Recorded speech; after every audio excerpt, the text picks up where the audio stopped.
Hello guys, welcome back to the stream. We're gonna hope that everything stays up and running. We're having a little bit of technical issues today, but as I said before, we're gonna treat this Friday as it should be treated. It's a fun Friday today. So today, we're gonna be reacting to none other than the button on Cut, and most recently we've had Cody Ko on the Cut channel to run the button and be the button, which means he is voicing it. If you guys don't know what this series is, you will get your introduction today. Also, let me know in the chat down below, is this the first live that you are catching? I always love to hear from you guys. As always, we do have Taylor in Nashville. Hey guys, happy Friday. And we're returning. Taylor's had to introduce himself twice today, so guys. So that one's probably less energetic than the first one, but it's fine. You know, the first time is always the best one, at least on this show. So we're gonna get into Cody Ko sabotaging the button and do a little cringy speed dating today. Let's watch. Natalia is Currently selling her breast milk. Wait, Maven, would you ever taste some? taste the mommy milkers? Welcome to The Button, a speed dating show. When the button lights up red, either player may press it and swap out their date for a new person. Get out of here. If two people can last on a date for 10 minutes, they win an all expenses paid second date. In this episode, we have a special guest who's going to be voicing me. I'm button fan, critic, aficionado, Cody Ko, here to voice it for the first time. This is the button. All right, what do we do in this episode? Press the button and reject yourself. We'll see how they fare. Okay, for those of you who didn't catch that, normally on the button, if you press it during your date, you are rejecting the other person, meaning they gotta go. On this one, if you click the button, you're rejecting yourself. So the tables have turned a little bit. The rules are a bit different. Let's watch. Hello. Hi there. What's your name? Ryan. Taisita. Taisita, nice to meet you. You as well. How you doing? Good, how's your day? It's cool. I think this is the only thing I've done so far. So. Same, I woke up, yeah. Do you have a good morning routine? Do I have a good morning routine? I mean, it's a morning routine. It's nothing good. What is it? What's the morning routine? Wake up, hungover, you know, sweating profusely. No, I'm just kidding. Oh, Jesus. No, I'm just kidding. Oh, jeez. Are you guys attracted to each other? Is there an attraction here? Yeah, you're very beautiful. Am I? Yeah. Oh my God. Yeah. We love a direct man. He just said, yes, you are very beautiful. You know, some people like to beat around the bush a little bit. Now, I'm glad that the whole hungover thing was a joke, because if you are hungover in the morning and sweating profusely, it's gonna be a no from me. Taylor, you said you wouldn't be on a show like this.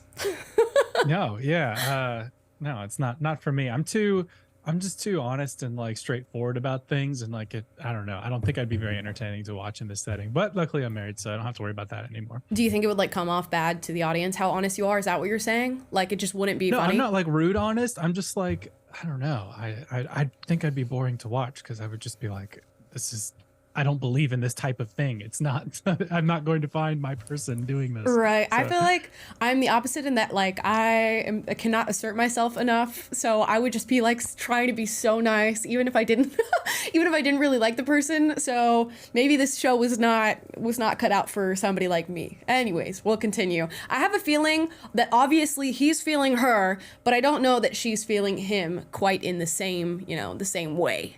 You're sweet. By the way, 40% of y'all, this is your first live, which is pretty crazy to see. So that's awesome. Wait, for real? Yeah, it's like 38% right now are saying that this is the first time they've ever been watching it live. Which if you're watching this later, it's 1 p.m. Pacific, 3 p.m. Central, and 4 p.m. Eastern. Yeah, you got it. You got it. So yeah, set your notifications on. YouTube doesn't like to always send them, but set them on so you catch it live with us. It's a party, and we're gonna make these interactive too. So we're gonna be doing polls, and maybe you guys can even choose what we do next. So stay with us. Wow, good to have all the newbies in the chat. Welcome, welcome. Stop it. Stop it. All right, what should I say? She has kids. I don't know if you want to bring that up. Ty, you have kids, right? I do. I have one. Oh, how old? He's 5. First year of kindergarten, or? Yes. Nice. Oh, don't get me started. I'm a little nervous. I'm excited though. Do you want kids? Oh yeah, of course. How many? Like 3 to 8. I don't know, a lot. No, So Ryan, you say you'd see yourself as a daddy. Yeah, I'd like to be a father. Yeah. A daddy. Do you see yourself as a daddy? As a daddy? A daddy. Does that mean? I'd say, yeah, honestly. You know, I'd love to hear like what his interpretation of what he's being asked is, because he said, I'd like to say, yeah, honestly. Also, I want to hear from you guys.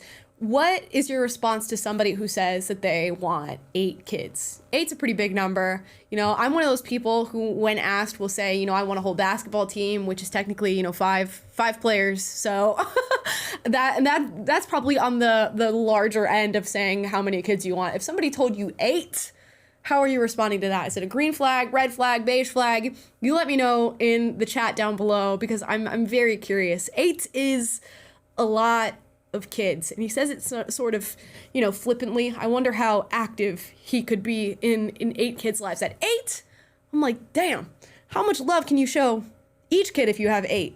But y'all let me know. I bet some of y'all are in a family of 8. Some of you are one of 100 down below, so let me know.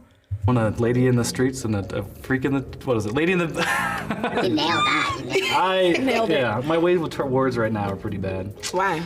I'm a little nervous. All right, go red. Does your facial hair grow out more than that, or do you keep She's it gonna low? smack It rotates depending on the weather. Sorry. It's okay. Not because... No, it's all good. It was just you were nervous. Yeah, no, I am. Now, what did I tell y'all? Told y'all she was not feeling him like he was feeling her.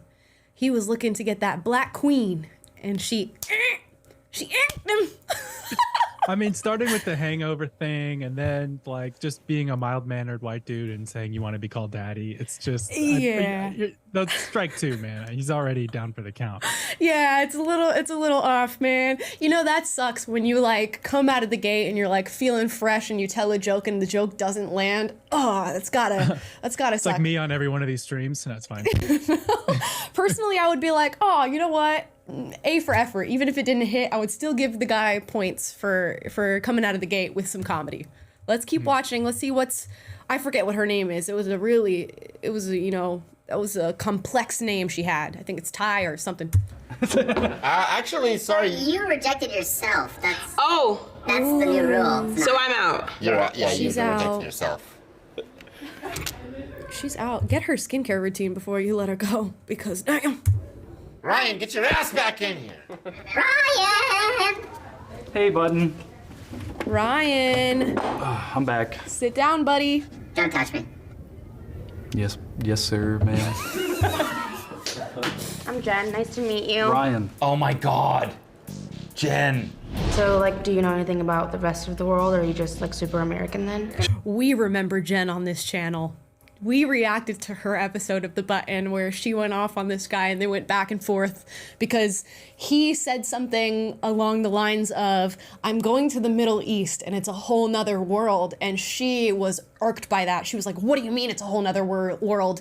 Do you not understand that other people live differently and like culturally it's different? It's not a whole nother world. They're not aliens or whatever. She was pissed. And then the guy continued to just dig a hole and throw himself into it. They just did not vibe. Let's see if Jen is on a different wavelength for this episode, but we remember her. This show remembers. Should I be offended right now about this? No, are you woke or something? Am I woke? Yeah. What do you mean? I'm awake, actually. I'm Okay. not. What's fucking happening? Oh, I hate this. I hate this. What do you think of her? She's kind of mean. How tall are you? I'm 4'11" and a half. You're 4'11". I'd just say 5 foot though. Okay, yeah. I'm 6'2". Good for you. Yeah. How's the air up there? It's different. Jenny, do you go for tall guys normally? Yes, all my ex-boyfriends are above 6'2". Above 6'2", huh? They like them short. I don't know what it is. There's just zero chemistry there. Nothing. No worries. You rejected yourself. I know I did. Sorry, have a good No? one. Yeah, thank you. Damn. You know what? For a second, I thought like the dynamic on this show would be better if you have to reject yourself, because then it's like, you know, this just isn't working for me. I'm going to see myself out. I didn't think about the fact that the rejection hurts so much more when a person is willingly going to get off a show because they don't want to be around you anymore. That is actually fucked up.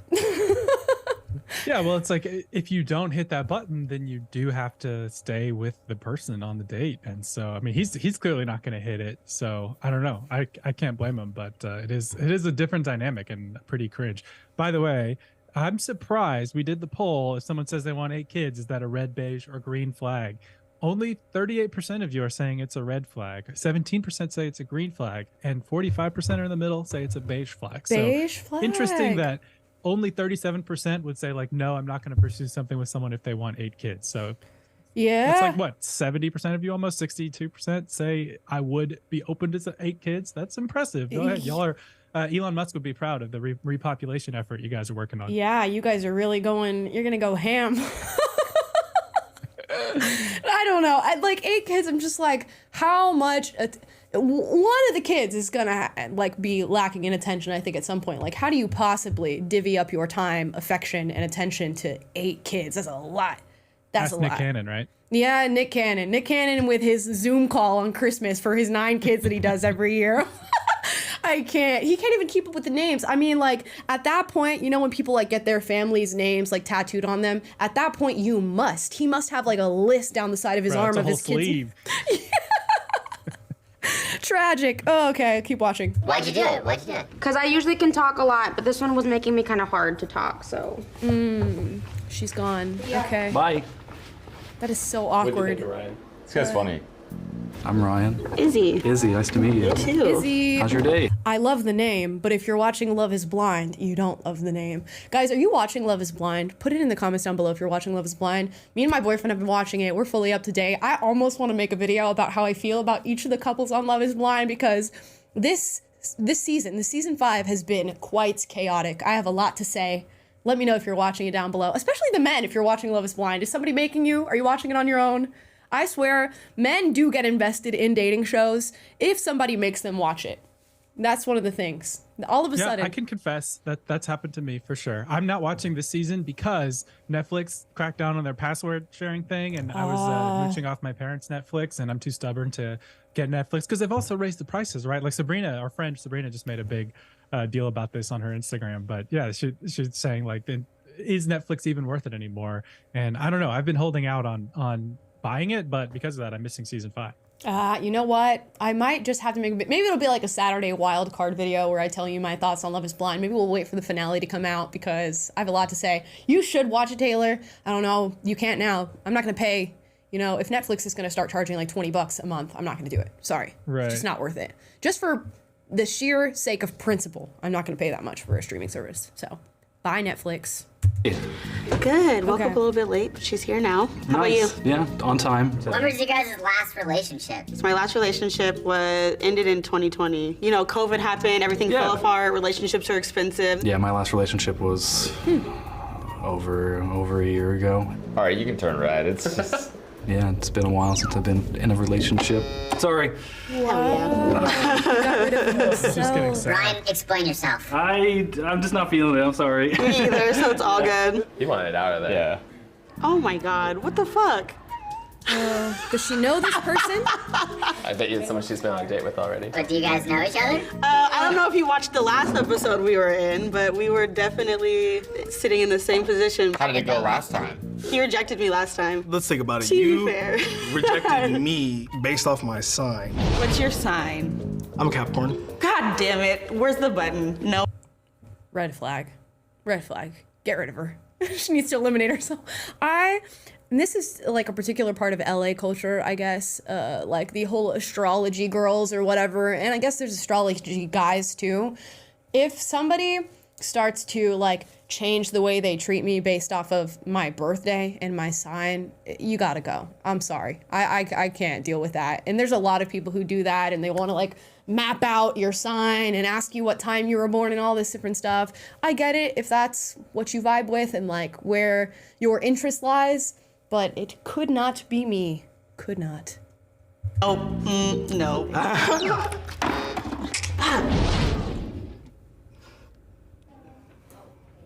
Do you remember? Oh, she's just gonna be What's silent? your sign? I'm a Capricorn. Oh, okay. Yeah, I don't blame her.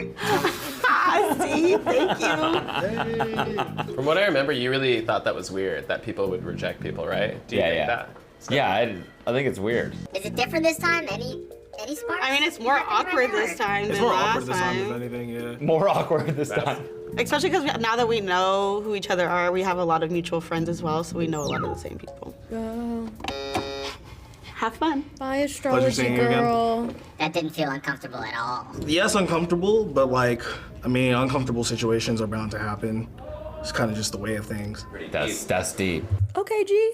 He said uncomfortable situations are just bound to happen. That's a good sign. Green flag. I like this guy's confidence. He's comfortable with himself for sure. So Yeah. respect. Yeah, she wouldn't talk to him, and he's just like, we're just going to sit in this discomfort right now if you're not going to talk to me. And that I can respect.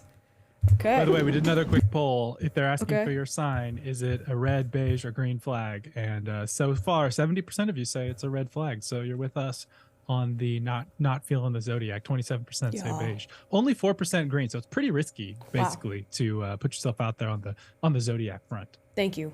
Welcome to the club, guys. I greatly appreciate it. I knew I had found my people. You've since confirmed it with these polls. So congrats. Maven, nice to meet you. Natalia, nice to meet Natalia, you. pleasure. So I'm used to Seattle, so what do you do for fun here? I mean, Seattle has a pretty. little bit of everything and anything because it's like you got the city, then you have nature. I'm more of a city boy. Thank God, because I had like a situationship and he was not a city boy, he was a farmer boy. Oh. He was like, I like country music, and I was like, Nah, I'm not I'm sorry, but I just can't. I'm not a fan of situationships, guys.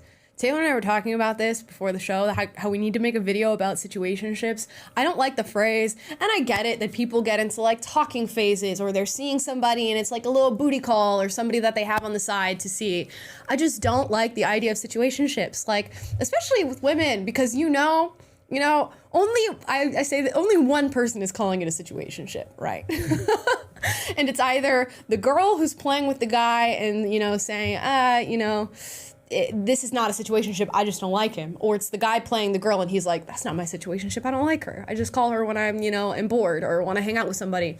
If you don't stand up and represent yourself and say, I'm not going to put myself in this position anymore, and the fact that people are actively calling the person that they're in this deal with a situationship, girl, if you don't respect yourself and get out of that situation, Taylor's dutifully nodding along. And if you're in a situationship, then somebody is not exerting their boundaries properly or drawing their boundaries properly. And if you're the one complaining about being in a situationship, it's probably you. Yeah, that's exactly Hot take. right. Only one person is calling it a situationship, guys. I think there's a little chemistry here. What do you think? You guys should like dance together right now. You guys got music or? Do you guys got disco? I'm down. I'm down. Okay. It's not really dance music, but it's something. Do you want that? All right. Hey, that's a match. Go red. Don't click it.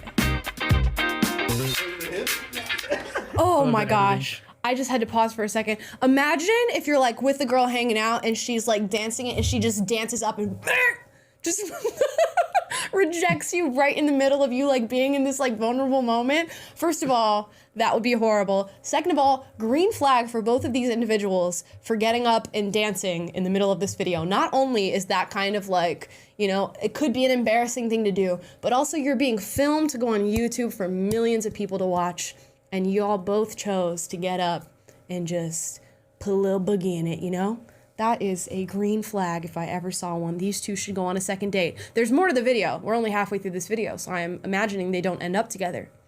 And for the record, you guys, just so you know, Amala is blind reacting to this, so she has not seen this video before, and I did pre-screen it to make sure there's nothing crazy in here.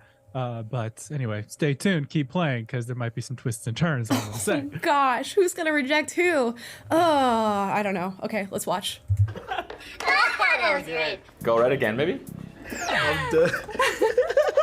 Oh, look at them. These are What's your cute. favorite things to do here in Seattle? Like, Oh, because I love kayaking. what the hell? This is great. Did we find a There match? is a nature aspect, so like the hikes are cool, but like besides that, like going to art shows. I'm currently selling my breast milk. Is that something? Fun fact, Natalia is currently selling her breast milk. Wait. It started as a joke. We were at a party, Okay. and then like I just started giving people my breast milk to try, and they were like, "Oh, your breast milk tastes good. You should sell it." Who do you sell it to? I sold it to my best friend's brother, and he just took it from there. And I don't know the individuals, but they give me money, so that's all I You know care what? about. Pause. I gotta pause for a second. Okay. I thought this was gonna be a totally different plot twist. I thought the plot twist was gonna be like, you know, I sell my breast milk to mothers who like need it for their babies, but it sounds like there is a man who is the middleman in this situation selling the breast milk. To who? To who, I must ask, are you selling this breast milk to? And why is she not more concerned that there are individuals who she is unaware of buying her breast milk? I hope that it is like expecting mothers or people who are, you know, moms. Also begs the question, are you a mom because you are producing breast milk? And where's your baby? Are you raising this baby? Who has the baby? Did you also give your baby to a middleman and you have no idea where it is now? What is going on? This opens up a field of questions. Taylor, after you heard this, let's say you're on a date with somebody and she's like, I sell my breast milk and I, you know, gave it to this guy and he takes care of it. Are you staying on that date? Red flag. Nope, I'm done. Hit the button. Spam it. So you're done without even getting the details. Like, turn this thing on. I need to press the button now. Really? You don't even pass go. Do not collect $200. And we did a poll for you guys in the chat as well on this critical, very profound question of if she's selling her breast milk, is it a red flag? 67% of you say yes, it is a red flag. 5% say green flag. I think y'all are trolling. That's a good thing. I don't know, unless maybe there's like a humanitarian angle or something there. Okay, but what if she's like, yeah, I give my breast milk to this guy and he gives it to mothers that can't produce breast milk. What are you gonna stay of the day? Is that, I don't know. A lot of women do that. A lot of women do that. To your point, what's going on here? Why are we producing breast milk?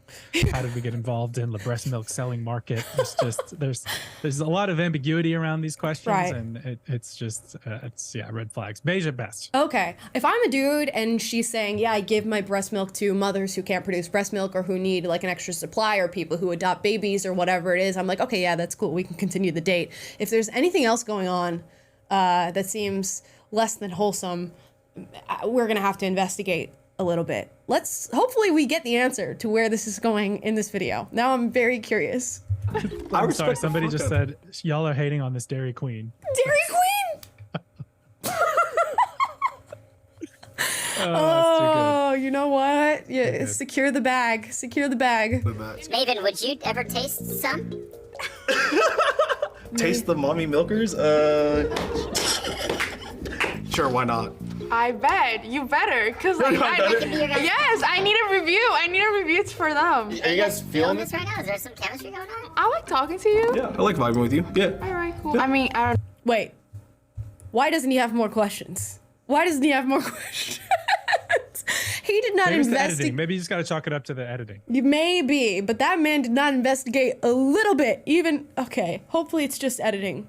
Oh my gosh. I don't know though, like, you know, I am a mom, so. Okay. Like, how do you feel about that? There it is. I'm not pressing it at all. All right, listen, I think things are going pretty well. I'm going to turn red again, so you have one more chance to hit it. You know what? If he's cool with it, he's cool with it. I'm putting my hands up here. He said hands up. Don't you dare. Oh. Damn, why? I mean, I didn't get to ask the questions that I really want to know, so. Maybe ask that on the second date that you just won? What do you mean you didn't get to ask the questions that you really want to know? And now you're gonna reject yourself. It's not even that she's rejecting him and gets to continue to meet more people. Now she's rejecting herself. Baby girl, how many dudes are gonna be okay with the fact that you sell your breast milk to a random breast milk dealer and you have a kid? How many dudes are going to be vibing with that? And that dude just listened to it. According to our data on this show, it's around 5%. Okay. That's still not that great though. 5%, okay, 5% is something. But damn, you just found a perfectly nice guy who like likes to sit in his uncomfortable moments, and he's just like, yeah, you know, I go on a second date, and you rejected yourself from it. This was a mishap. Let's keep watching. Wow, treachery. I don't really know. Yeah, no, that's real. But I like vibing with you. I like vibing with you too. I like dancing with you. That's all right. Hey, pleasure. Nice to meet you. Nice to meet you too. You know what? We have a viewer on this show who's often in the super chats. His name is Alex Centeus, and he has this thing against modern women because he thinks their standards are too high and stuff, and he's super red-pilled. I'm getting red-pilled by this woman right here. You had a perfectly nice man who totally matched your vibe, who in the middle of a speed dating show that's going out on the internet decided to get up and dance with you who didn't care that you have a kid and said that's totally fine, who didn't care that you sell your breast milk on the black market, and he said, I will go on a second date with you. And you rejected yourself? Oh and my under the gosh. pretense that you didn't get to ask enough questions, which is the dumbest reason not to go on a second date with somebody. If It you have really more is. questions, go on the date and ask the dang question. Yes, jail. Send jail. Jail for her. Jail. She's a vibe. What's That's a good guy. You wanted somebody's titty milk, so I'm not gonna shake your hand. Whoa! Was there context behind that? I trust my girls. Wait, what was your problem? That he said titty milk? I just support her hustle. Not the hustle! Oh, see, that's why it's context. Okay, give me context. Let's go. She sells titty milk. And apparently it started off as a joke with her homies, and then she sold it to her homie's brother. So she offered the titty milk. It kind of got offered, put on the table. Not like literally, but... You know, I'm not even gonna hate you on it because I probably look you would try Come on, it see, too. right. I thought you outright was like, oh, you a mom? Let me try that titty milk. I'd be like, No. Mary hasn't had sex in a year. That is true. Oh, he rejected himself. Why? The only reason why is because I'm low-key invested in trying the titty milk, bro. You know, He said the only reason why is I want to go talk to that girl about the breast milk. Oh my gosh. Oh my gosh. What are you gonna say? Yeah, that was a big plot twist. But also, like, she just rejected you, dude. So I don't know. Like, why do you still want to go after that? Like, you must be really thirsty in multiple senses of the word. I guess so. My goodness. Dehydrated. First of all, He saw that Dairy Queen and yeah, you know, if the game is that they reject themselves, my strategy would be I would just never reject myself. I would just sit in the game the whole time. I would sit through all the uncomfortable moments and just wait for the other person to reject themselves and just be, you know, sitting pretty until I get the person that I want to go on a date with. But he decided to reject himself, probably because he's going to go after that girl and more than the breast milk. Okay, let's keep watching. oh, you go support that mom. I support that. I'm low-key invested in it. Yeah, Well, it was nice meeting you. A pleasure. Yeah. Go get that titty milk. Support our local moms. What is going on? Hi. What is Good, going how are you? on? You been buzzing people out? Who's this? Only one, and technically they buzz themselves out. Oh, is that what we're doing right now? Yeah. Buzzing ourselves out. Abdul does not fuck with vegetables. You know, that's real. I actually don't fuck with bean sprouts, and I'm Vietnamese, and that's like a core component to pho. Okay, this might be a little weird. If I go on a date with somebody and they said, don't F with vegetables, you're getting out of here. What do you mean? What do you mean? You don't eat your greens? You're not eating like your carrots, your zucchini, your broccoli, your collard greens, your kale. You're not getting precious nutrients that you need to live a healthy life on earth. If somebody tells you they don't eat vegetables and they don't mess with vegetables, if you don't get up and get out of that date immediately, you mean you want to have offspring and you won't eat vegetables? Are you what kidding if me? they're on the carnivore diet or something like that, though? I have my thoughts on that. We're not going to get into it. Here, how about this? This is a poll for you. Would you rather date a vegan or somebody who not vegan, a vegetarian, somebody who eats no meat, or somebody who eats no vegetables? A vegetarian, 100%. Really? 100%, 100%. I'd rather date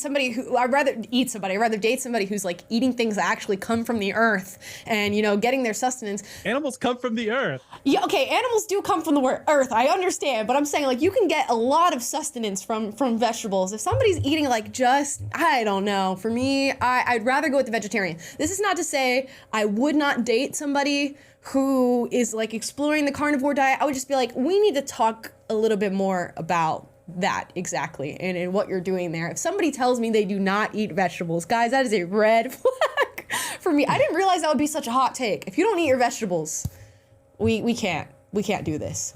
I apologize, guys. I'm doing a poll right now, so you guys are gonna settle this for us because Amala and I disagree on this one. Dude, sure. You're telling me, Taylor, if you go on a date with the girl and she straight up tells you she does not eat vegetables, you're gonna be like, oh, that's fine.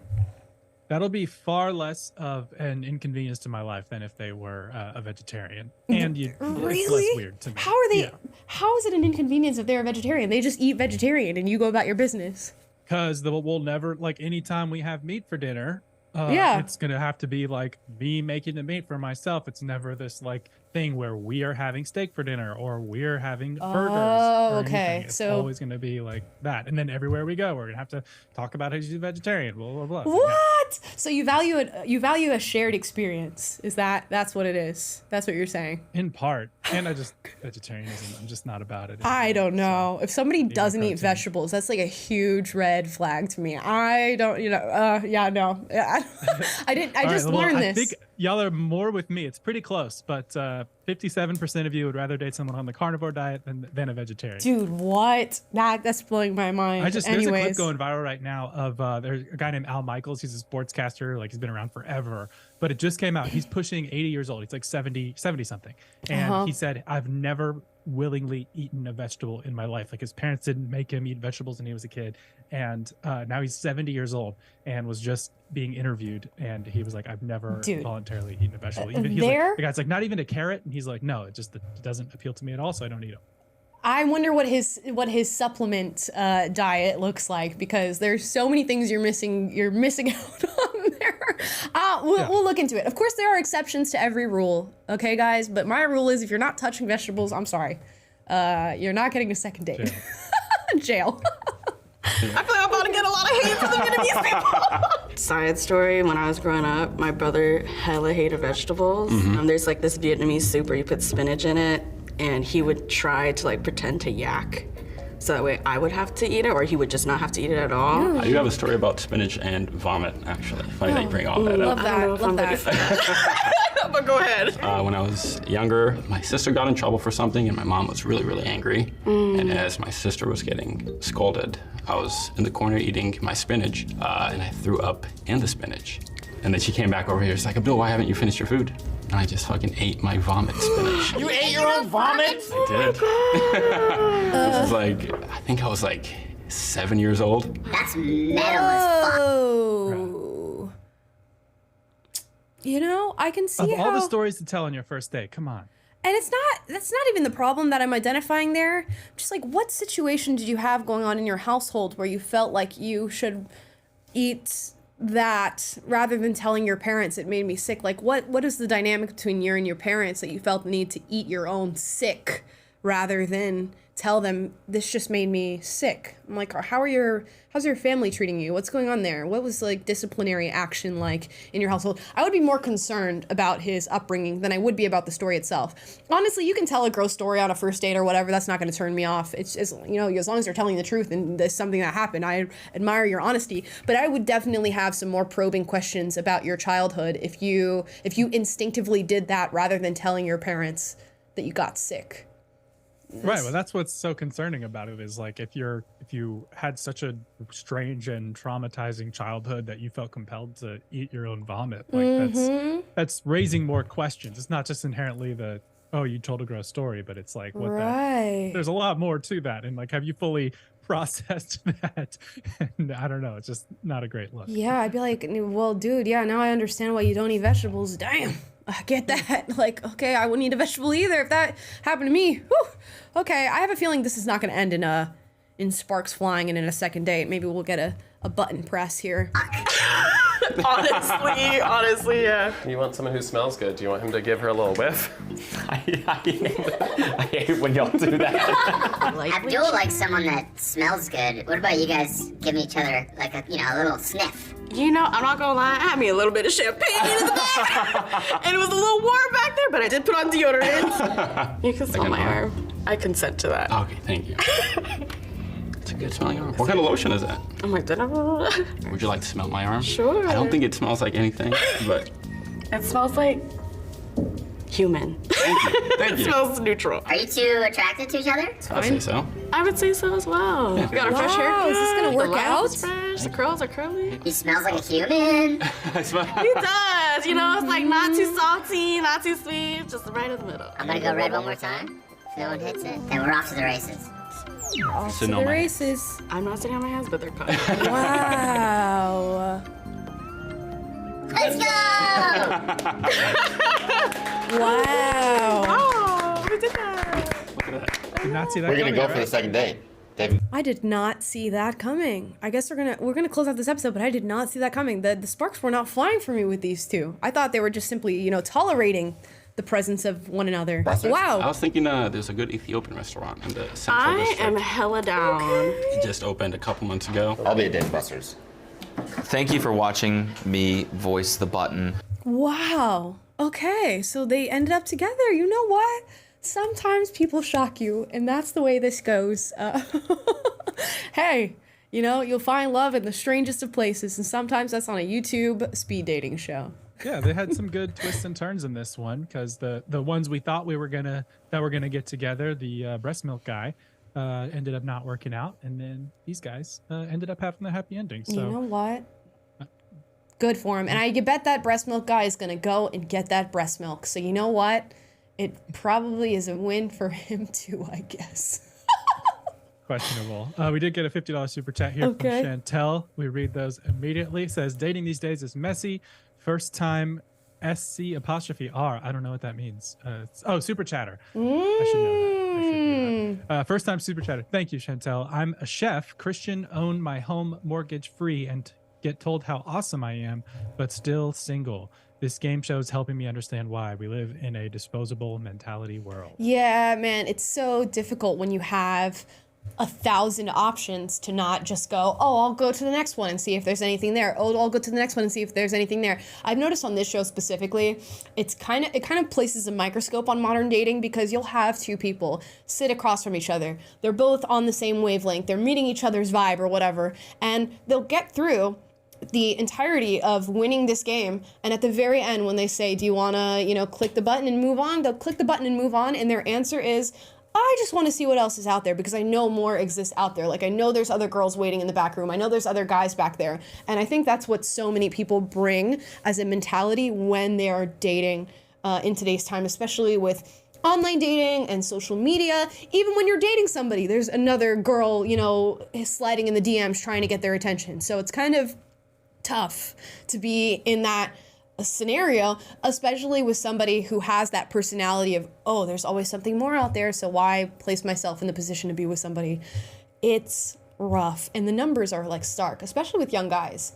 I think I saw a survey like a week ago where it said like a good chunk of young men have never even approached a woman in person to like start a conversation about anything, dating, getting the number, telling her she's pretty. They won't even approach women to start that conversation. And maybe we need to delve into that a little bit more and ask ourselves why, but those numbers are crazy. You mean not one of you is going up and talking to a woman just to initiate conversation? Why is that? And y'all know I saw that hashtag I fear women was trending on Twitter, which is wild. Like, what are you scared of? Is it like these OnlyFans girls? Is it being rejected? Is it them finding something better? Is it you're scared to online date? I'm sure there's a million things. But we're gonna move on from the button. We don't have enough time to react to this second video that I had lined up, which is Find the Flat Earther. It's on Jubilee. If you guys ever want me to react to that video down the line, let me know in the chat down below. We're gonna do some Reddit AITA, which is Am I the Asshole, where people ask, am I the asshole in this situation? Did I do the wrong thing? They explain their whole situation, and we let them know if they are or if they aren't. We're gonna put some polls in the chat for you guys to respond to, and we're gonna read some of them. So this one is, boom, am I the asshole for not being happy that my little sister is getting married? It says, I, 28 female, am not happy for my little sister, 19 female, getting married. We don't have any family left other than a distant uncle who lives across the country and couldn't care less about us. I have tried to be the best role model I could be for her since we lost our only parent so young, but I feel like I failed. My little sister met this cook at the restaurant she works at, and I don't care what he does for a living. It has nothing to do with that, but he's 39. He's 39 years old and just put a ring on my 19-year-old sister's finger. I met him once before and I didn't realize he was that old, to be honest. He looks good for his age, but I also didn't think they would end up together, so I didn't think to press on it. She is constantly dating all these men, probably to make up for her severe daddy issues that I also have, but we don't need to get into that. I feel terrible because my sister was so excited to tell me she's engaged and I flipped out on her. I told her how disgusting it is that he is an old man and that she wouldn't be able to live her life the way she wanted to with a guy like that. She left the house crying and won't answer me. It's been 2 weeks. AITA, question mark. Oh, this one's rough, man. I don't know. It's rough, but I have a clear-cut answer. I think she is not the a-hole for not wanting her sister to get married. It's not that you don't want her to be happy, but this is just clearly like, I don't know, it's a tough situation that is rife with issues, and that's a huge age gap for someone who's very, very young. Yeah. And I don't know, if it's tough if you love somebody to like be able to support something like that, especially if you don't know this man. I don't know. I would, so he's double the age. You don't really know much about this guy. You didn't think much of it when you met him. I don't know how I would react to this sort of news. I would definitely be on the fence about it, but you run the risk of like, if you flip out on this person, right, and you start a whole argument, you're just going to drive them further into the person that they want to marry's arms, right? So she's just going to run to that guy and be like, my sister doesn't like you. And he's going to be like, oh, you don't need your sister. You know, we have each other, we're getting married. And then you've created an even deeper issue.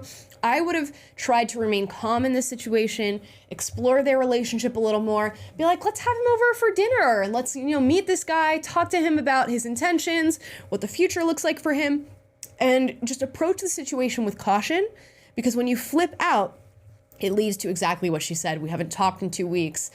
She left crying. There's this whole situation on our hands now. So I don't think that she's the a-hole for being concerned about her sister, obviously, and for not being happy with the situation that she's in.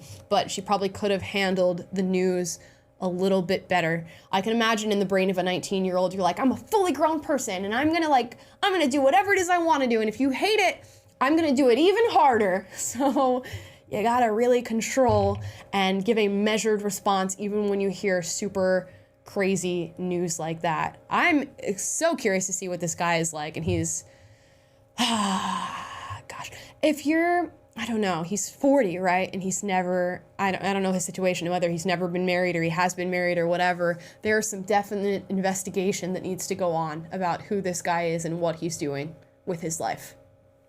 Yeah. Yeah, and like you said, the principle's different. Like, in principle, just, it's not bad to have concerns about this relationship on its face, and so I can't say she's an a-hole for that. Now, do we know the way that she handled it, and did she try to shame her sister or freak out on her? Then of course that's going to push her away and probably push her straight more into the arms of her 39-year-old fiance. But two things can be true at once. You can say, I agree that she's not the a-hole for not wanting her sister to pursue this relationship, but hopefully she also doesn't handle this in a way that's going to push her sister away and still supportive and loving to her sister. So. Yeah, my strategy on this would be like, how can I be nice about my approach so that I can see this guy as often as I possibly can before their wedding date or whenever that plan is, and so that I can convince my sister to wait on getting married. If this is the guy you're going to be with for the rest of your life, the marriage can wait. So why aren't you waiting on getting married until you've fully sussed out the situation?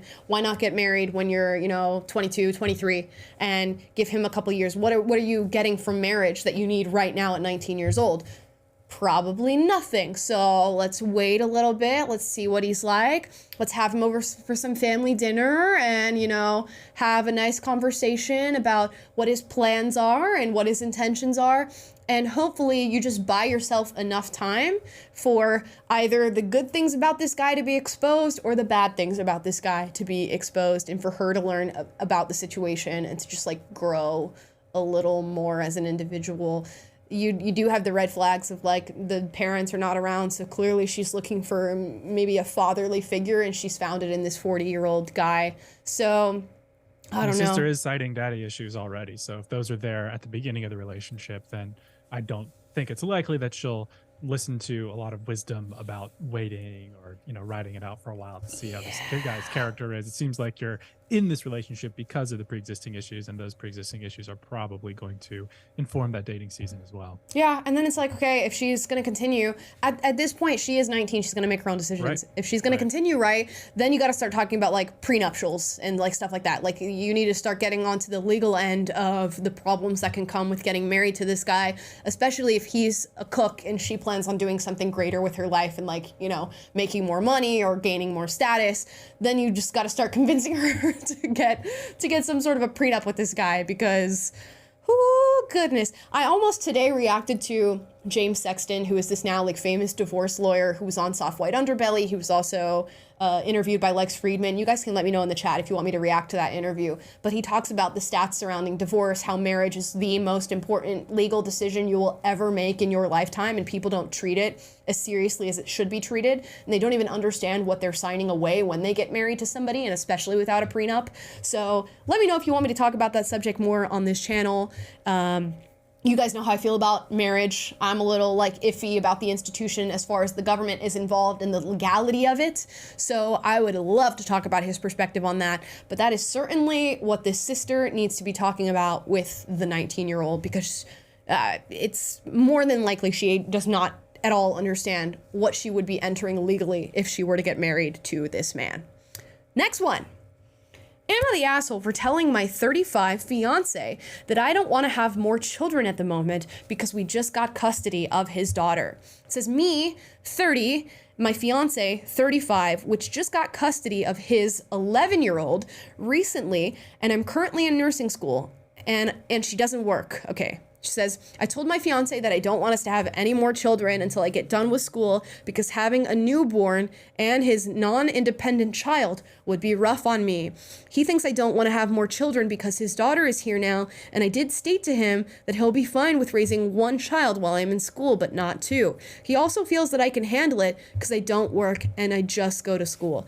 Okay, first of all, I was going to say something rude. This girl is making the right decision. Now, say it. I was gonna say the grammar in this post alone signals to me that you should not. But anyways, this is the girl making the right decision. Okay, you just got custody of an 11-year-old child. Absolutely not. Absolutely not.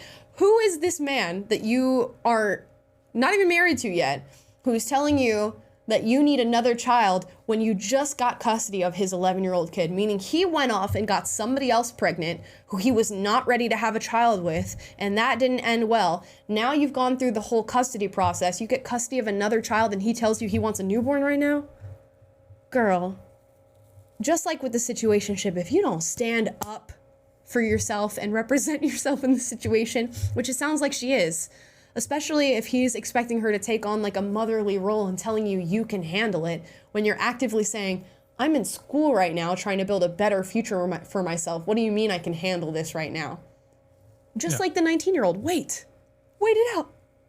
Yeah, and also just, I know multiple people who've gone through nursing school, and it is no joke, man. It is a very intense couple of years of study. Like it doesn't allow for a lot outside of extracurricular activities or anything. So if you're in a marriage that you have a kid to care for already and you're in nursing school, like the idea of getting pregnant and having another newborn in the midst of that, just to me seems like a lot.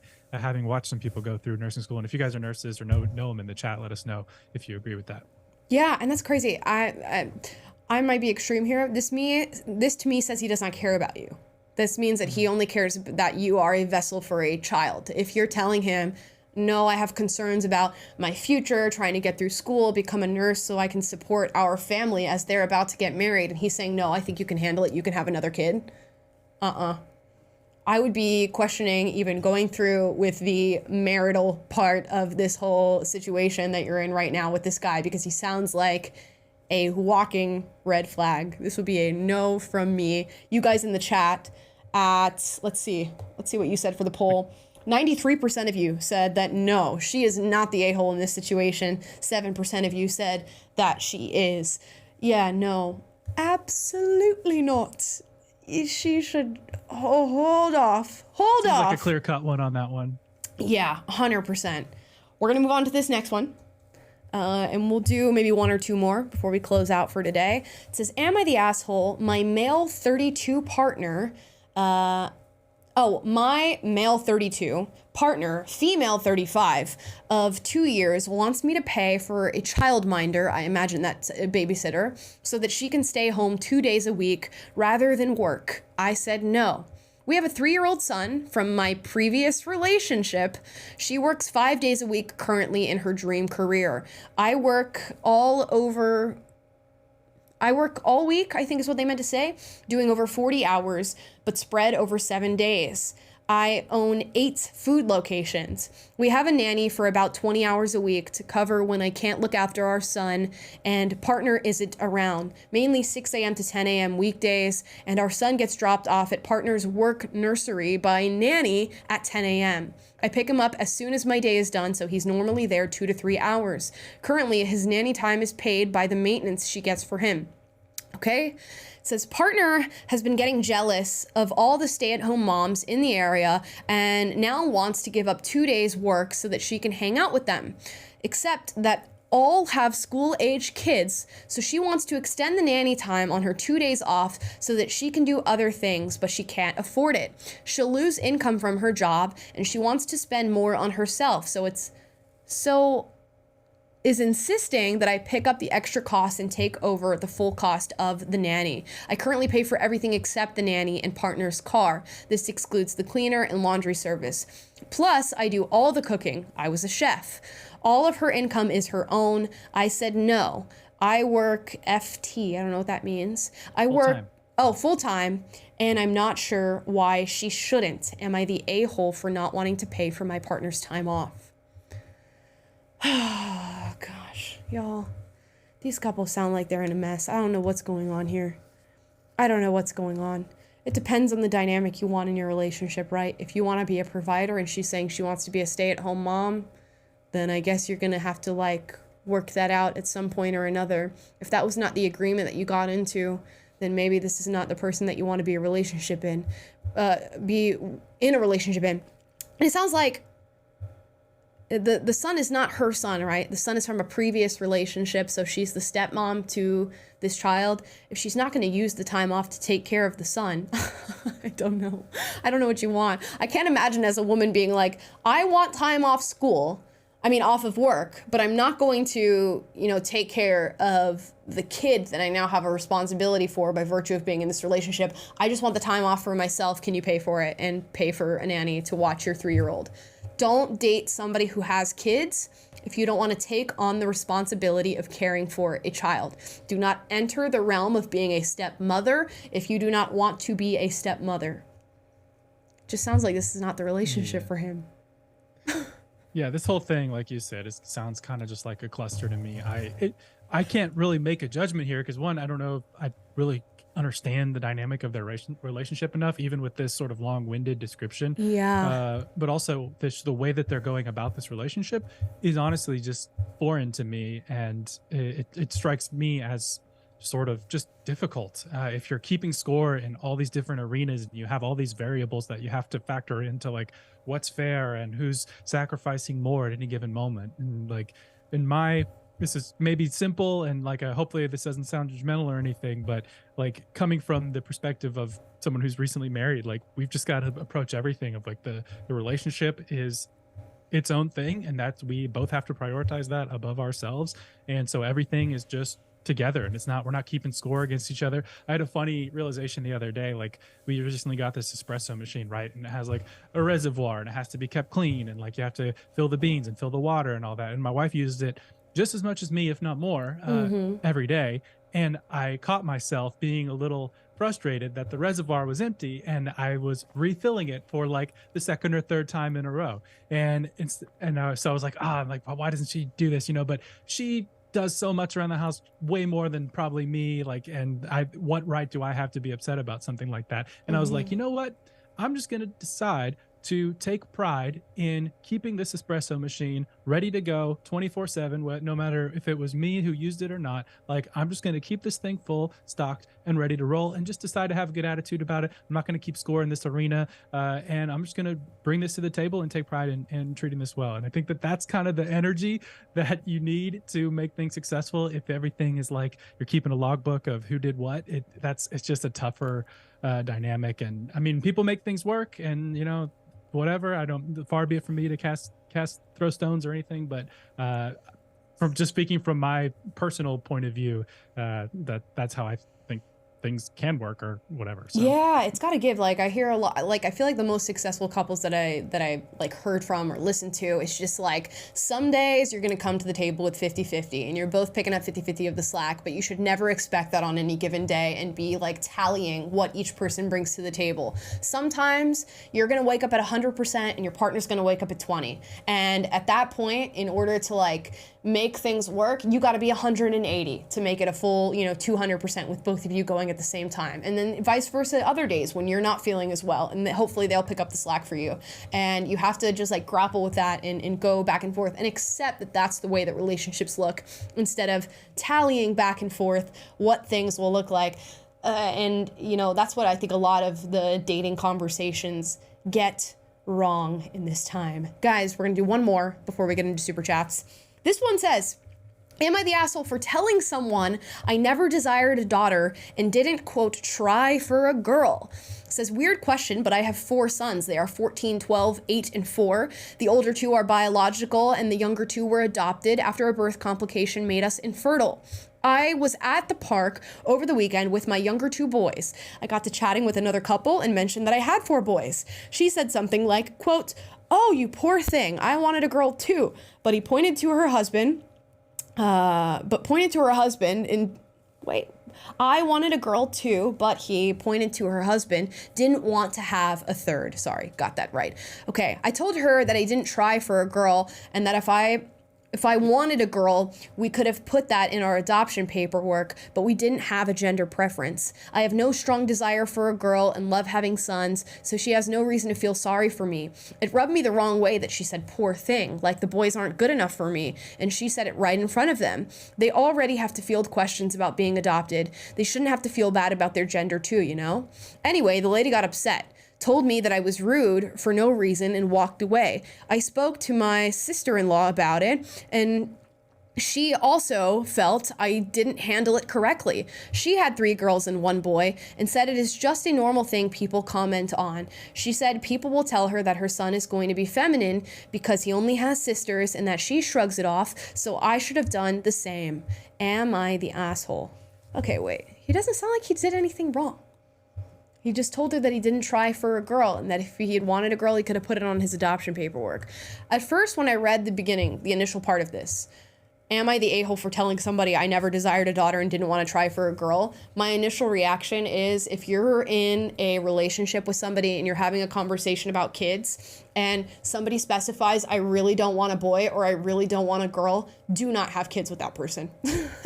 And the reason is, if you want kids, you have a 50-50 probability of getting a boy or a girl. So if you have some sort of preference towards what sex your kid is born with, you shouldn't have kids, because that's the deal that you're brokering right now by, getting into the relationship of having kids and moving on to that step in your life. If you are uncomfortable with having a kid of a certain sex, do not do it. You are not ready.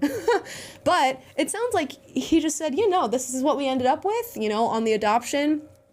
We didn't say specifically what gender we want, and I'm fine with having boys. And I do think it is harmful for you to have boys who maybe are already insecure about their position with your family by virtue of being adopted, and to have some random lady say, oh, poor thing for you having 4 boys. The hell you mean poor thing for you having 4 boys? Like, this guy we used to work with at PragerU, he's got 3 daughters, right? And, every time his wife has gotten pregnant, daughter, daughter, daughter. And he has mentioned wanting a son. And I can understand, I think most people, if they're going to have multiple kids, would love to have a boy and a girl just to experience both dynamics or whatever, without a preference towards either. And I feel as though if somebody told him, oh, you poor thing, I'm so sorry that you had 3 daughters, he'd probably have a very similar response. What do you mean? I love each of my daughters. Why are you calling me poor thing because they've been born? Especially if the daughters are in earshot to hear that. And he very respectfully handled it and said, you know what? Hey, if I'd specifically wanted a daughter, I would have put that on my adoption form. And now I have boys, and that's fine, and our life is beautiful, and they're happy. So no, he's not the a-hole in this situation. I'm curious to see what you guys say. It looks like many of you agree. 79% said no, he is not the a-hole. 22% of you said yes, he is. I'm curious to hear from the 22% on why you think that is.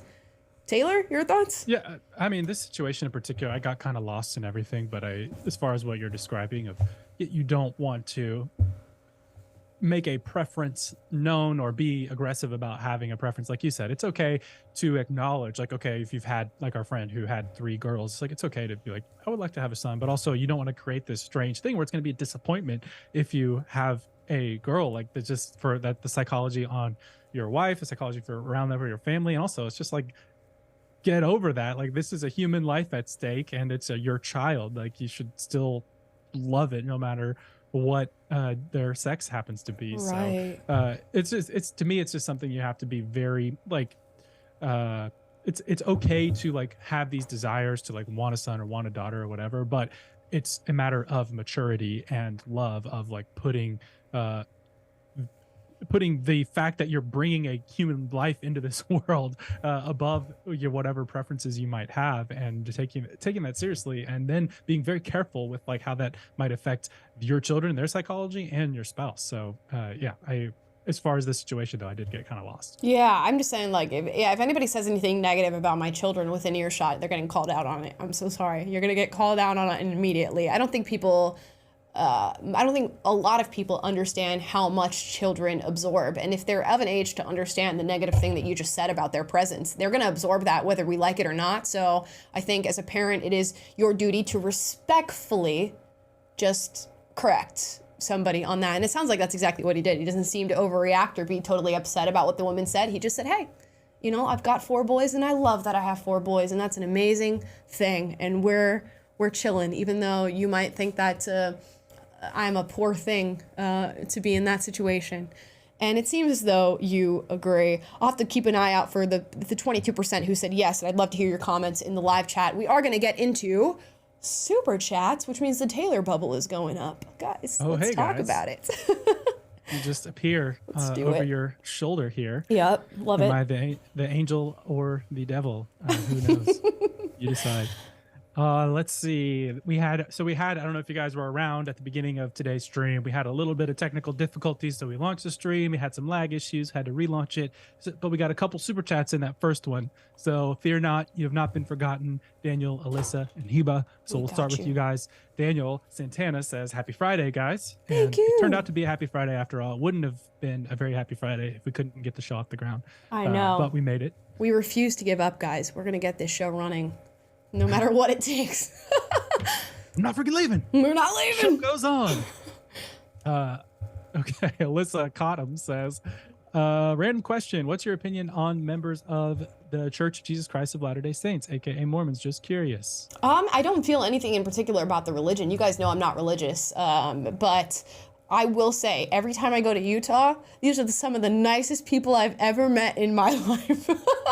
And it's interesting because they all, at least the ones that I'm like acquainted with, have a family structure that I look at and I'm like, you know what, that's exactly what I want for my future, just without the religious part. And I think that's dope. Like, they have like 4 kids, you know, big home, mother and father, nuclear family. They wake up every morning, you know, they're making breakfast or whatever, taking care of their kids. They're very active within the community. At least the Latter-day Saints that I've met, very, very kind people. I feel like if I needed a kidney transplant, Utah's the place to be. They'd Great be way like, to put it, I guess. let's check if I'm a match. I don't even know you, but let's check if I'm a match right now. Very, very nice people. That's all I know. Here. Okay, Hiba Bakir says, hey, Amla, thanks for being level-headed and speaking truth. You're awesome. Thank you. I appreciate it. I hope you guys had fun with today's show. It was just a little laid back moment today. We chilling. Right-leaning RLL says, I come from LDS background, so 8 is a Greenblatt. I'm one of 6. My dad is one of 10. My mom's one of 8, and my uncle has 7. I think it would be great to have a large family like I'm used to. You know what? I'm like, okay. Sometimes I meet people with so many kids and I'm like, you can't possibly give attention to all of your kids. But I will say, I am well acquainted with an LDS family that lives in Utah. And if there's anybody that could give attention to that many kids, it is that mother and father. I have never met 2 parents that are more active in their kids' lives. And I mean like waking up every morning, making breakfast for the entire family, sitting down, talking about each of their days. All of their kids are in extracurriculars and they go on like mission trips and they speak different languages, and like the parents are sitting down like practicing the different languages with the kids and talking about their school assignments, helping them apply to colleges, all these different things, keeping up with each of the people that their kids are dating and treating them like their own children. You know what? I think you have to have a lot of energy for 8 kids, but it's not to say that nobody has that energy, because some people do. Some people do. Mr. Bourbon says, this is random, but I miss seeing the Tom Sowell portrait in the background. Was that PragerU property, LOL? Yeah, it is a PragerU. Actually, they made it custom because we couldn't get use an image for copyright, so they like painted it. One of the really talented artists over there made it. So yeah, we miss Mr. Sowell. So he's gone. Still forever in our hearts. Maybe I'll get another one. I do see this artwork on, I think, Society 6, and it's like Tom Sowell and Milton Friedman, like standing like this and painted. Maybe I'll get another piece of art to throw back here on the gallery wall. I don't know that you'll be able to see it, but it'll be there. Maybe. We've been brainstorming new merch ideas too, so maybe some Tom Sowell inspired merch will. Yes, we have. Good. We are plotting. Scheming and plotting. Helena Bosel's Dancer says, I'm more of a quote-unquote leftist technically, but love listening to your opinions and agree with some. You're a very kind person. Hugs from Spain. That is so sweet. I love that. Thank you so much for watching. I love to hear from left-leaning people who watch the show, because I'm like, can y'all still chill with us? Is it still a good place to be for you guys? We try to keep that in mind. Very happy to hear. Actually, fun fact, the server rebrand in the Discord server, we let Patreon patrons choose the new name, but the new name was submitted by somebody who leans left. So fun little fact there. They have on the Discord server, you can like mark your political affiliation from everything from free thinker unaffiliated to like left to right, and this person was like light blue, so like moderate left. But anyways, I thought that was interesting, and I love that our server's name was done by someone who's left to center. That's perfect. I think that is a perfect branding for this show at large, and it is now titled Uncensored with Amala. So the Discord link is in the description down below if you guys would like to sign up. You can also get access to the Discord by becoming a patron on Patreon, which costs as little as $1 a month. You guys can check that out in the description if you'd like. So there you go. Bug Girl says, hi, love your braids today. That's all. Have a good day. Thank you, guys. There's a lot of braids comments. I just didn't mention the hairstyle. I literally just got this done yesterday, and I hope you guys like it. Does it look good? Thanks, guys. Thank you.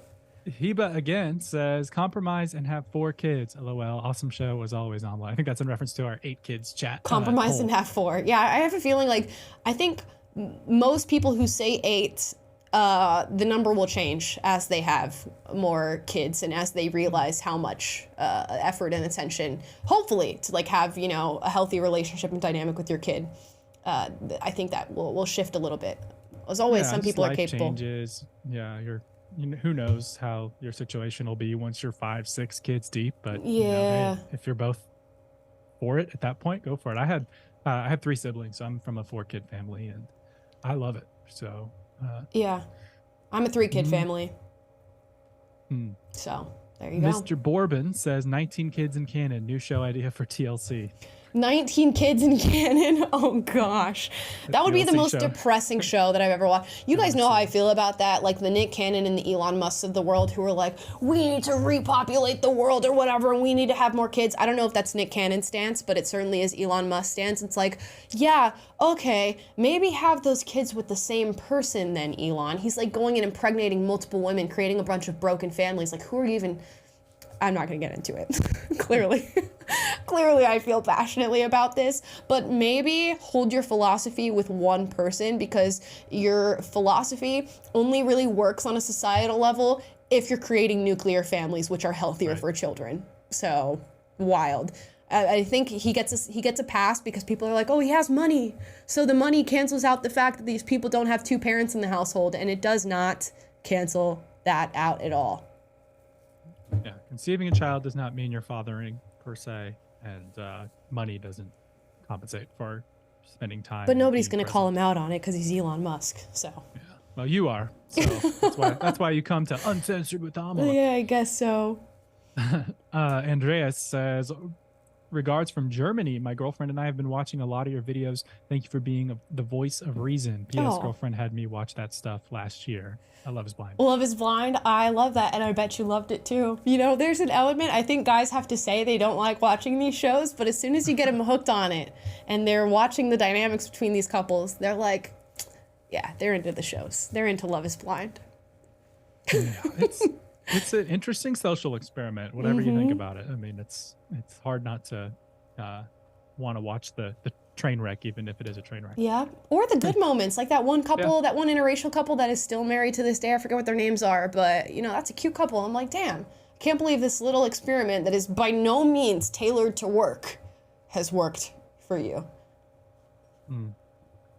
Selena Monforte says, favorite YouTube channel. Keep up the good work. Oh, thank you so much. I really appreciate that. That's great. I thought you were asking me what my favorite YouTube channel was, and for a moment I was just like blank-minded, couldn't think of a single answer.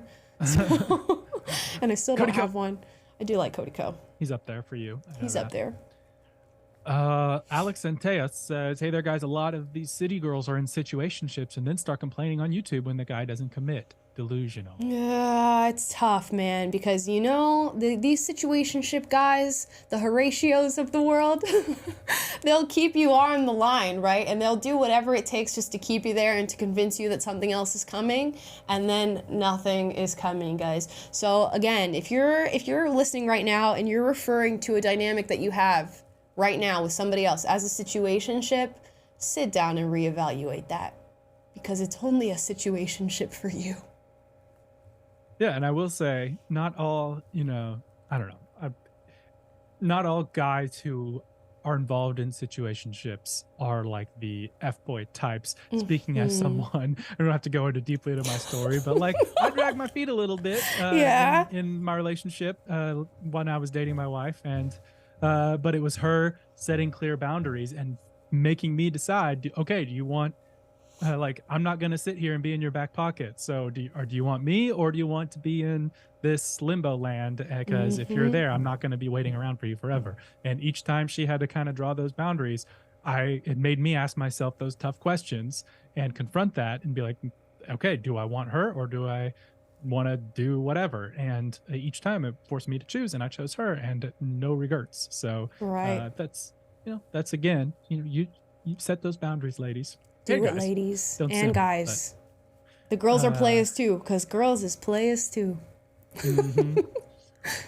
Oh gosh, should I say it? We're independent now, so this is just this person's name. Okay. Beaten Cheeks says, Seattle is a failed city now. Such a shame, but super cringe show. By the way, you can say my name and not censor it out like you did before. Your terms of service isn't against it, Amala. There we go. How's it been since leaving the U? Feel more free? Feel more free. I guess, yeah, we can say a lot more stuff on this show now that we couldn't before. Not because there was like certain, rules placed on us, but there's like just a certain dynamic of when you work for somebody larger and you're trying to like have open conversations or show your true personality when there's other things at hand. So there's always that dynamic, and I feel like it's been open. Like we can be a little bit more chill on this show now, and it's great. It's great to just like say that like this exists in the space that it exists, and in the spaces like our respective homes, Taylor's home, my home, and there's something relaxing about that being the new reality. So yeah, it's been great. Yeah, it's just real. It's not like we had handcuffs on or anything before, really. Right. I mean, we can mostly talk about anything we want to talk about. Just like in the back of your mind, you're like, I'm representing a brand here. Don't want to cross any lines, make any trouble. So right. Not having that now, it's nice. Hundo. Okay, Steven Sanders says, did you ever watch My Arrest? If not, I can send it again. It was the mask policy on public property in DeLand, Florida. Yeah. I have drive with all the details. That would have all been on the, I remember your name, Steven. That would have all been on the old email. So you have to send it to my new one on Instagram that we updated last finally show. did update it. I think we updated that last show. So yeah. Somebody said you missed my super chat. Do you have one from Otaku? I just saw that. Or Otaku? Oh, they just deleted that comment. So maybe you didn't. It's coming. I see it in the queue here. Okay. Don't get too antsy. It's coming, guys. Okay. One more from Alex. Hey, see, Amal, I'm telling you, these girls have baggage from the past, and if they find a guy they sort of like, still gets the red button. See, Amal, I'm telling you. How did I know? Outrageous. How did I know Alex is going to be in the chat? I literally said Alex is going to be in the chat about this girl in particular. And Alex, you know what? We agree like 60% with each other on this one. I just don't know how large the scope of the issue is. But yes, there's certainly women out there who are like that. And you know what? They'll learn the hard way. That's unfortunate because her situation in particular, we're talking about the breast milk lady, for those of you who are, getting reacquainted. She's already been a mother. That means she's already taken one of the biggest steps of her life with somebody that it didn't work out with. And if you didn't learn the lesson there, I don't know where you're going to learn the lesson down the line. That's just tragic. You need to wake up. That guy was a good guy, the one who was just sitting across from you and said, literally when you told him you had a kid, do you know how many guys would be like, give you the button immediately from just that alone? And he was just like, yeah. No, that's a vibe. That's cool. If you don't run after that man and go get his number, are you kidding me? Blondie Beast Fit says, I thought I had courage, but then I discovered you and Awesome Nashville Man. Sorry, I can't remember names. Oh, Taylor. Thank you for speaking up from Quebec, Canada. Je vous adore. Oh, thank you. That is so very sweet. And I'm sure you are just as courageous. So thank you so much. That's so nice. I forgive you for not remembering my name. It's okay. Merci de passer l'après-midi avec nous. Boom. Thanks for spending your afternoon with us. Resident polyglot. We gotta. Alex Anteas says one more. Oh no, I got him. Danny Torones says, happy Friday, love your braids. Didn't get a chance last time, but wanted to say welcome to the Slytherin house. Amala, I'm enjoying these lives with the button. Yeah, I guess, you guys, if you missed it, we did do the Harry Potter house quiz, and I ended up being Slytherin, even though I don't know all that entails. All I know that the evil SOBs are in House Slytherin, so I guess I'm hanging out with them. But yeah, you know what? Happy to be there. Love it. Blondie Beast again says, Taylor, now I remember, by the way, girl, your shape, your style, 10 out of 10. You light up the room with your energy. Oh, thank you so much. That is so nice. I got new clothes from Fashion Nova. That's why you're seeing like new tops on this show now. This new top, rocking. It matches my tattoo a little bit. So it's a little bit of a vibe. I'm having fun. You can do your fashion influencer videos on your other channel or something. Yeah, I need to show off my outfits or whatever. The good news is now that I work from home, my closet is literally right on the, you can't see my whole studio, but right behind the cameras is my entire closet. So we could do outfit changes mid-show. We can be that dramatic. Go Katy Perry Super Bowl show on it. Exactly. Otaku says, if she doesn't eat vegetables, she probably doesn't. Oh God, we're not going to finish that. Okay, I can only assume what was going to be. I love that you were so passionate about the fact that we missed your inappropriate super chat. Yeah, just to let you guys know, we will not read super inappropriate super chats. They can be a little inappropriate, but we're not going to read super inappropriate super chats. I can only imagine what you said. But sure, if that's why it's you like view how restaurants reserve the right to refuse service to anyone, we reserve the right not to read. Yep. No shoes, no shirt. There we go. But thanks, I think. Ty Orant says vegetarian over carnivore diet, hands down. Vegan, however, jail. Okay, I can see that. There's just some people who are vegan who are insufferable. I did go through a vegan phase, and I was an insufferable vegan at one point in my life, but we got past that, and now we're on the other side of it. I still have my qualms with the food industry for vegetables and for meat, which is just unfortunate. That needs to be revolutionized at some point, and I think it will, hopefully, if we wake up and realize just how bad it is. That's why I'm on my homesteader path, I'm tunnel vision on having a house with a big ass garden that is, subsistence, at least for my future family, and some chickens, maybe a goat, maybe a cow, a little something going on there. Just very low key, but at least on the point of vegetables and like eggs, producing my own food. And I think that really is the future because of how crazy the food industry is right now, and it's full of like pesticides and carcinogens and crazy stuff. But yeah, I'll get off my soapbox on that one. I could go on and on about that.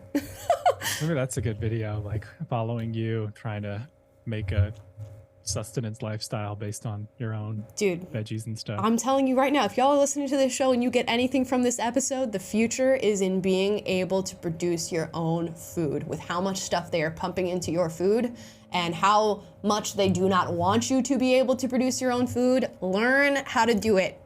At least have the knowledge of how to do it in case you need it in the future.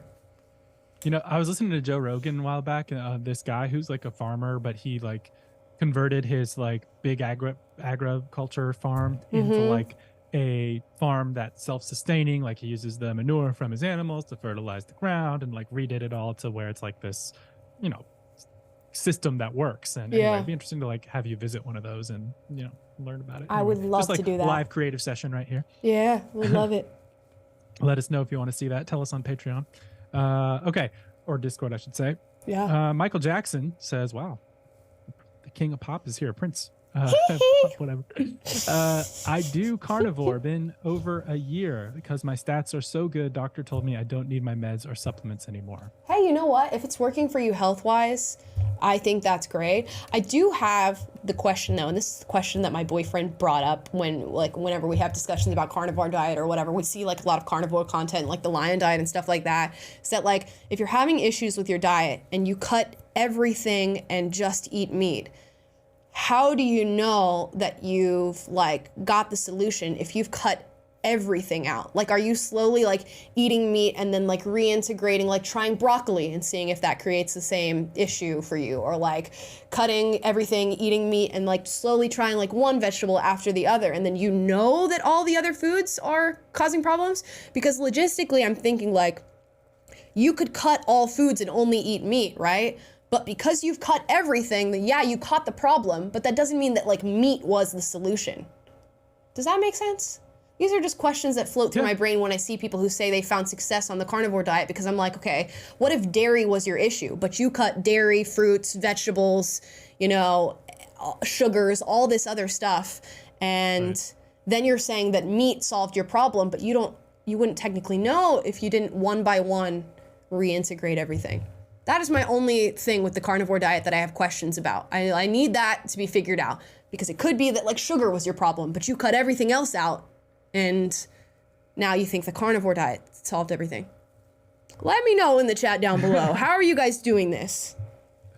Yeah, I'm with you there on the carnivore stuff. Like it appeals to me just because I think it's kind of awesome to like only eat meat, but at the same time, I'm very much of the school of like, I hate imposing rules on myself that don't make any sense. I hate taking options away from myself for irrational reasons. I will be disciplined and I will choose not to do certain things that are bad for me or whatever, because I understand the rationale behind not doing them, but I will not like just apply these blanket rules to my life that deprive me of freedoms that I could just have if I just had discipline and the ability to moderate or a better understanding of the science or whatever it may be. So yeah, I'm obsessed with like, I want the results that I want. I want the health, I want the fitness and everything, but like, I'm not going to needlessly deprive myself of good things just because someone said so or whatever. So anyways. Yeah, I'm always like super questionable on the diets that are like just eat this one thing, or like you can be sustained on this one thing. Like, I don't know if you guys are like on OG YouTube, but there used to be this girl, and I don't know if she still makes YouTube videos or if she's even allowed to,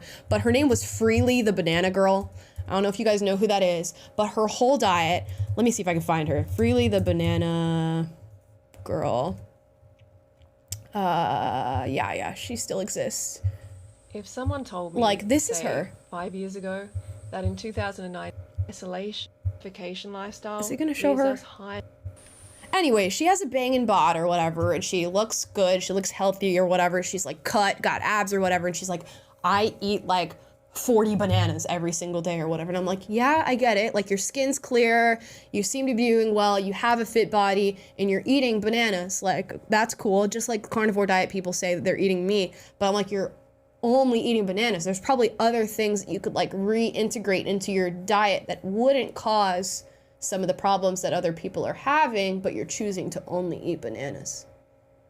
Anyways, y'all let me know. Yeah, there's so much anecdotal stuff in the dieting and fitness world that people do. It's like, I'm glad love that for you, but you know. Yeah, love that for you. Give me the hard facts that apply to everybody, right? Not just your anecdotal experience. Anyways, thanks for that detour. Had to do it. Let's see. Billy Bruce says, I would not date a vegan, but I would date a vegetarian because a vegetarian would eat fish. Would vegetarians eat fish? I thought that's pescatarians eat fish. Yeah, exactly. I don't know. Check back in on that. Pretty sure pescatarians eat fish. But already this is too many words for me. So many diets. Just be chill. Yeah. Just be normal. Oh no, I lost my place. 1 second. We're gonna catch it. Okay, we're just gonna pick up with right-leaning RLL says, I saw that tweet about the study after Tim Pool shared it on X. I really didn't like the conclusion of, oh, it's men's fault for not approaching women when it's a huge part of all young men. Yeah, I don't know. I think I'd have to look at how the question was asked. Like, what does that mean? Does that mean you don't talk to women ever? Are you not talking to female coworkers? Do you not have female friends? I didn't look. All I saw was that screenshot that was shared on Twitter, and the screenshot, of course, exacerbates, what the outcome is and what the conclusion is. And a lot of people were dogging on men. Other people were saying it's women's fault for being unapproachable. You really have to look into these surveys and studies to see how the question is asked, because there's a lot of guys who would say, yeah, I'm not going to go walk up to a random girl at a bar, and it could be for, any reason under the sun. You have to really see the ins and outs of why people answer the way they do before you jump to a conclusion of like, oh, it's men's fault for not talking to women and shooting their shot. One more from Beaten Cheeks says, I'm against dating apps and Instagram, but due to the majority of guys being scared to approach women in real life, speaking to women has been easy for me at farmers markets, lounges, while walking my dogs, touching grass. Okay, hey, he's like, I'm a shot shooter. I'm gonna walk up to the woman at the farmer's market, out at the grocery store. I'm gonna start a conversation. Yeah, there are women who are not going to welcome that, and there are women who are, and it's really a percentage game at the end of the day for guys of like, you'll have to talk to X amount of women in order to get the few who are going to be interested. And for every guy, the percentage is going to be different, but there is an element of having to deal with rejection in order to get to the end. Let's see. Oh yeah, I did see a tweet today about day game, how it's this new thing that guys are doing or bragging about. Like, women are so used to being approached at bars the same way, so guys are like trying day game, which is like engaging women at the supermarket or other places during the day where they're not conventionally expecting to be approached, and they're finding success. So because there's a little bit more credit to you because you're doing it in a different type of setting or whatever. So interesting. I wonder. I can see how that would work. I could also see how like women would be like, I do not want to be bothered at the grocery store. I do not want to be bothered when I'm at the gym, and that could be like, backfire on you a little bit. But again, it's just a percentage game. It's gonna work, X amount of times wherever you are based on, how you approach and who you are. Yeah, don't be a weirdo at day or at night, and your chances. Just be normal. Just be normal. Yeah. Must Pavlov Dog says, if you don't eat greens, we're not mixing our genes. A good one. I'm with you on that one. I'm sorry. Yeah, I am totally with you on that one. You need to have a diet of variety. That's all I'm asking for. Omnivorous. Mm-hmm. Cascada said, Amala, why are you so pretty?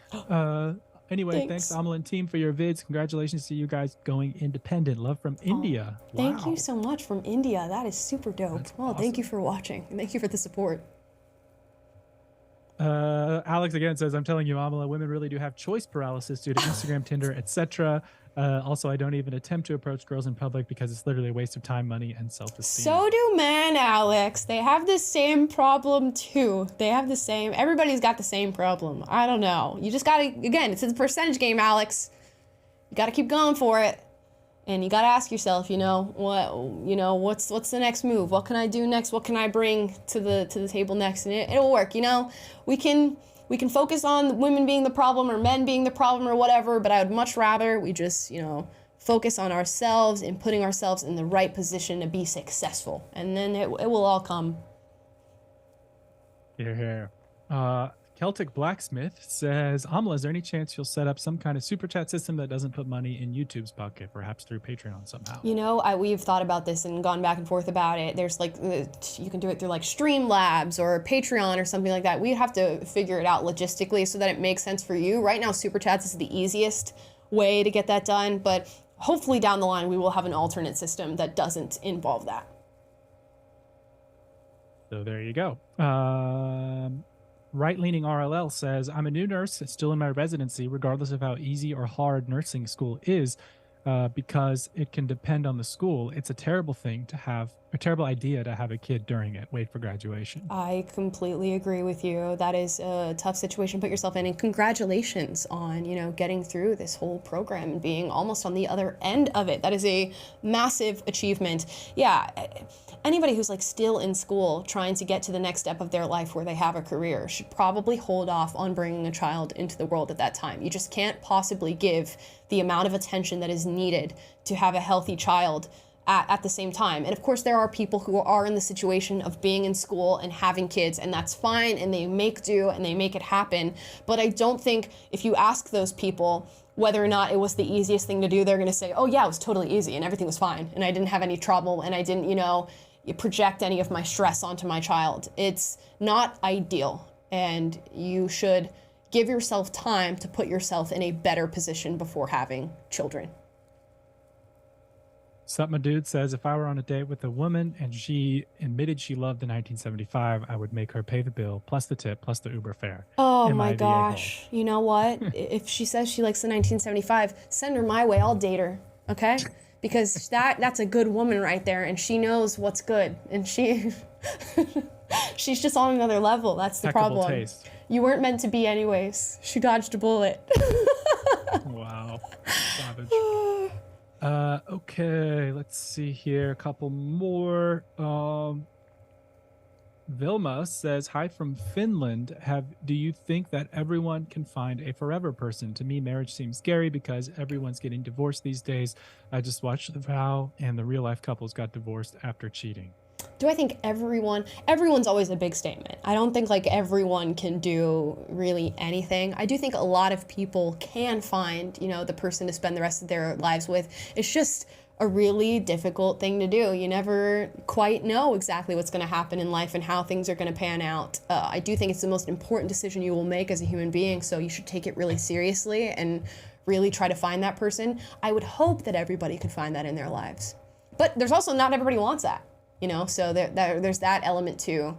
What I do think, though, is that humans can fall in love. And there's this question, there was a Jubilee video of polyamory versus monogamy, and the question was asked, do you think people can fall in love with multiple individuals in their life? And of course, all the polyamorous people come forward because they love multiple people at one time or whatever. But if you think about it, over the course of your lifetime, you're gonna fall in love with your first boyfriend. You might be in love with the second, or you marry the third or whatever. So technically you can be in love with multiple people or whatever.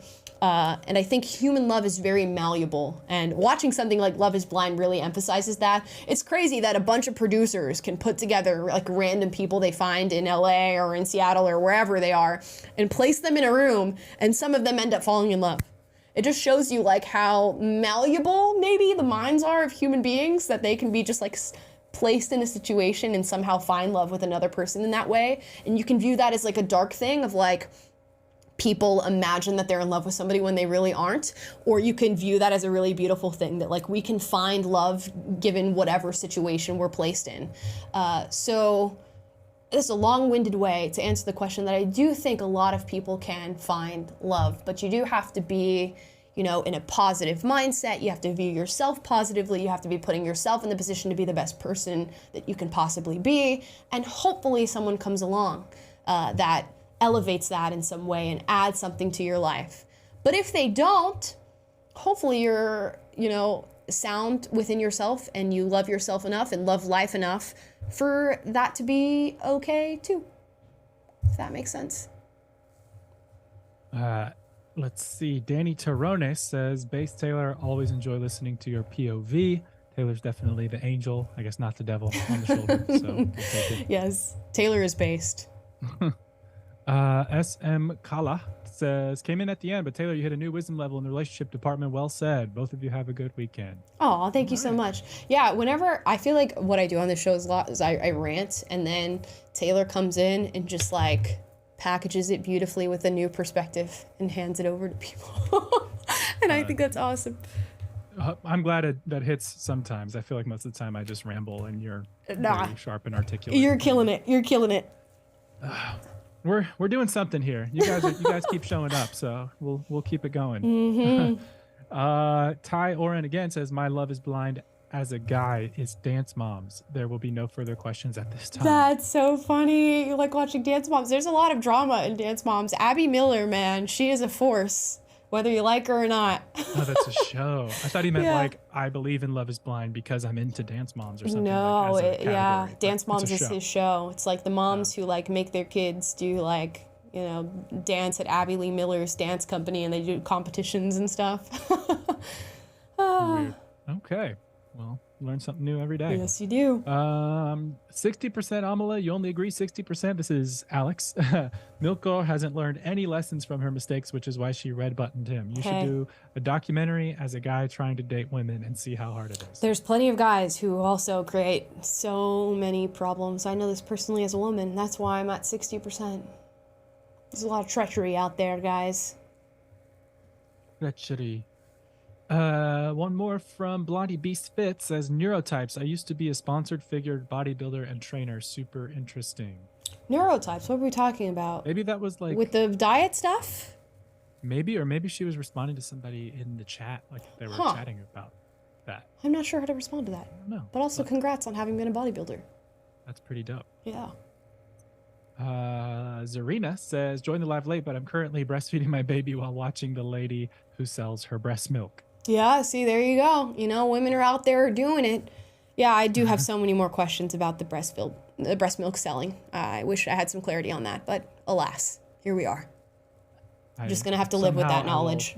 Find a way to sleep tonight without knowing more about it. But Jean-Vieve, I think this is the last one I see, says, what happened to Taylor's air horse sound? We got little golf clap now. So. We do. We have the little... Woo! But we do also have the air horn. It's just not as good. In my opinion, I prefer the applause. We also need like a sitcom laugh track. Someday I'll program this and we'll get some cool stuff in this. I need a boo track. I need a sitcom laugh track. There's a lot of things that I need to work on. I need a ooh sound for some reason. I don't know what I need it for, but I know that I need that sound. And the voice modulators, we gotta work those in at least once an episode. Yes, and we're gonna do the voice mod right now as we close out this episode. So guys, thank you so much for watching. It has been so very fun. I love looking extra girly, but having a very masculine voice. This is Amala talking to you right now, and I sound like I am mid-transition. But I am only transitioning to the end of this episode. Guys, thank you so much for watching. Please like, subscribe, click the notification bell to be notified every single time we're live. That is Monday, Wednesday, Friday, 1 p.m. Pacific, 4 p.m. Eastern, 3 p.m. Central, and leave a comment down below about how you feel about the different things we talked about today. The dating show, am I the asshole? All of the different super chats, comment that down below, and I love to read your comments. So guys, the weekend is coming. Have a fantastic weekend. Let me know what your weekend plans are in the chat. And I will see you guys on Monday. Also, we have a video coming out tomorrow. It's a more serious subject matter. So keep an eye out for that. Guys, thank you so much for watching. Bye.